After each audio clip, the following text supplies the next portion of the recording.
गोशाला परिवेश प्रदूषण करुवा नहीं थाना अभियोग।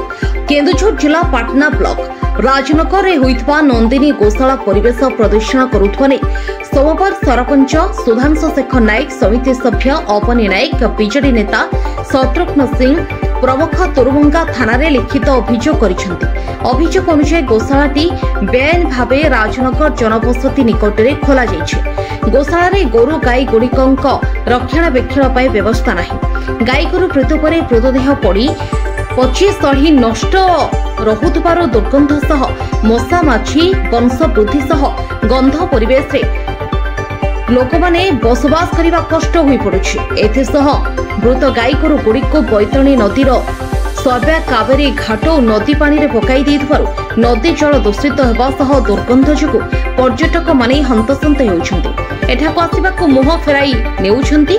टाउन थाना रे आरएसएस पक्षरु टंकधर महंत अभियोग करिबारु टाउन थाना एएसआई अनामचरण महंत स्वयंसेवक संघर कर्मकर्ता सह सोमवार उपस्थित रे घटनास्थल रे तदंत करी फेरिछन्ति।